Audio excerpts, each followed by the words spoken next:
talking, I don't sweat that. If they don't trust me either, I respect that.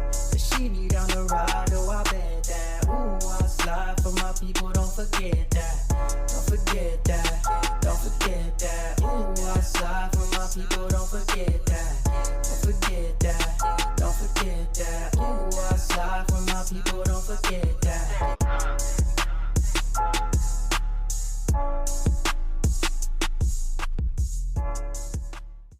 Good morning, good afternoon, good evening. My name is JH. How y'all doing, Postal family? Is everybody good? Is everybody cool? Are you clean, crisp? Are you feeling icky? Alright, today, let's chat, shall we?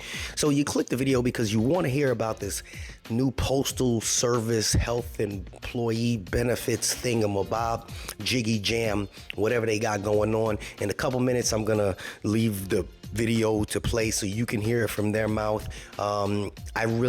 I understand it a little bit better, and maybe when you hear it out of their mouth, you'll understand it a little bit better as well. Very informative. It's a little 4-minute short video, so please watch it in its entirety. The first part is for people that are retiring. The second part is for us that are working right now. So watch it. It's two ladies, and yeah, you'll get a kick out of it. But I wanted to talk about this little thing that just popped up, and again, I don't speak on behalf of the post office. I'm just reporting things that come across to me. The Postal Service is reminding employees that it has a zero tolerance policy regarding workplace threats and violence. No threats, no violence. Cut it out, okay? Just cut it out. The organization is committed to cultivating a positive and safe work environment free of threats, intimidation, bullying, and violence for all employees. That includes some of them supervisors that like to bully people and think that she's better than everybody else. I'm not speaking about one specific person that works at my place. To help fulfill this commitment, a threat assessment team is available to respond to threats, assaults, and potential violence to all postal locations. These teams are located at district area offices and USPS headquarters in Washington, D.C.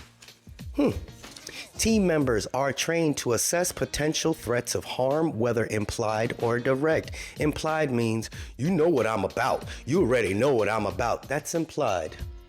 Direct, I'm about to put the Buddha.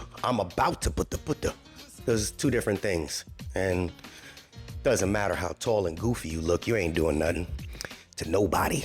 You've got bullies in all of them. Bullies, just clowns. The goals are to reduce risks to employees and Postal Service, discourage inappropriate behavior, and resolve conflicts. And nobody knows where I work except for people that work where I work. And if somebody just happens to show the person this, then that's on them, whoever you assume it is. But regardless, nobody is bullying me. That'd be a joke. But I hear about it all the time. People just, I don't get it. Why the bullying? Why do people think that they're like, seriously, just go to work, do your job. You're allowed to not like somebody else. You're allowed to have difference of opinions. That's how this world goes around. I don't particularly care for sushi raw, the way that the Japanese eat it, but am I going to argue with them? No, absolutely not. I prefer the way that the Americans do it, the wrong way. Yeah. Employees who have been threatened or believe they are in a potentially unsafe situation that involves a coworker, contractor, customer, or management, or employees who are experiencing domestic violence situation that could pose a threat in the workplace should notify their immediate supervisor, the local threat assessment team, and the Postal Inspection Service. Okay. The zero tolerance policy and reporting procedures are distributed by every district, area, and headquarters by the end of March each year at all USPS locations. Y'all all got this already, right? Said it by the end of March. All facilities must permanently post the policy on the bulletin board and other prominent locations. The Postal Service wants all managers and supervisors to deliver a mandatory stand-up talk to all employees to ensure they know how to contact their local threat assessment team. I'm sure they all did that. The USPS social media policy stipulates that the use of social media must abide by all postal policy concerning appropriate conducts and threats of violence in the workplace. Employees should report emergency situations to the inspection service at 877-876-2455 or call 911. The inspection service number is monitored 24/7. You see it, they did say call 911. I remember there's a place, I think it was, the management got upset because one of the employees called 911 because the managers weren't doing anything. And the employee got in a lot of trouble. Can't get in trouble because boy, that is funny. And, like I said before, please, just the threats, walking by, you know what I'm about. Nobody knows what you're about. Sit your young, goofy self down. These people in this place are silly, and don't let these people affect you. You're just here to do a job, and understand it goes on everywhere nationwide. I see this and I hear about stuff like this at my 8-year-old son's elementary school. Nonetheless, check the information that these ladies are going to pass to you. The information is very, very important, and it will definitely help you. Okay? This is JH. Y'all have yourself a blessed rest of the day. I'm out. Stuff, folks. I'm Rebecca Gordon.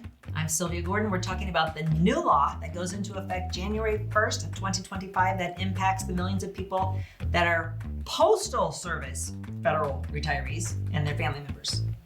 The Postal Service. All right. Okay, so the new law says they got to get Part B. They got to get Part B. Now, they won't have a late penalty if they're 69, 72, whatever. They're getting a letter in the mail. I think it went out March 1st. Yes, so they're getting this letter in the month of March that says, and they all have heard this, they've heard rumors, that they have to sign up for Medicare Part B between April 1st and September 30th. We got 6 months. So they got this 6-month window. And then starting January 1st, Medicare's primary. Which is going to be great for The post office. the post office. So the post office is going to save a little bit of cash. Going to save about $5 billion. Yeah, so they're going to save $5 billion by taking it and putting it onto Medicare's rolls. Into their budget, which their budget right now is $292 billion. Close. 926. Yeah, the numbers, you just had them messed up. 900. So they have a $900 billion budget. They're going to tack in. You're going to add on another $5 billion. So like, who cares? No It doesn't offense. impact Medicare that much. Yeah, Medicare's running dry. Yeah, that's not really good, but it's not really going to hurt Medicare. Right. But it saves the post office. Big time. Because they've been talking about cutting service. They were going to have to cut Right. service because of this They had to 75-year fund- pre-funded yeah. retirement debacle that they have. So they came up with this 2 years ago. So this is really good news because for a lot of agents who didn't have access to these clients because they were on the post office, now... Disruption. Whew, A lot of disruption. that's awesome. That could bring in a lot of new clients this AEP that we didn't have before. This AEP. So That's cool. first of all, they're going to be calling you. They're going to be like, what Got do I this do? letter. You're the Medicare expert. Yeah. What do I do? You got to take Part B. Enroll. If you don't, you will eventually have to take it because it's primary, and then you will get the late enrollment Yeah. penalty. So So do it now. do it now. Perfect content again for your newsletters. They'll start charging you for it In starting January. for January. And It's really a then win-win, I if think. they're healthy and they don't want to stay on their federal employee They health, can just suspend that.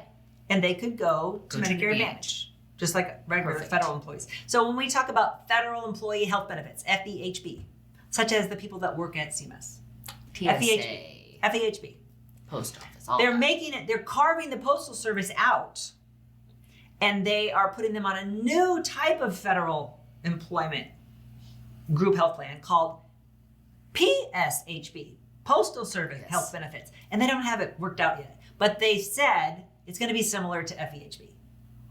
But again, when your clients ask you what's going on, we don't know yet. We don't know what that looks like yet. There's nothing out yet, but it's coming. But we do know the letters were supposed to go out in March. And And they've the- got 6 months. And your calls could start because a lot of people, just like your other federal employees, say, All right. I don't use it. Why am I paying for my Right. Postal Service health benefits if I don't use it? Can't I just suspend it and get Medicare Advantage? Yeah, they could. Then they could always go back to their PSHB during what we call open enrollment, or they call the open season for federal employees. I think of Elmer Fudd. Open season. They're pew pew. So again, like Rebecca said, this is great content for your own outreach to your clients. your own videos, your own emails, your social media posts. Get the information out there because there's millions of people that want this knowledge. Unexpected expenses stressing you out? Get the money you need now with Loans for Feds, a program designed specifically for federal employees. Bad credit is not a problem. Application is fast and easy with same-day approvals. Apply now.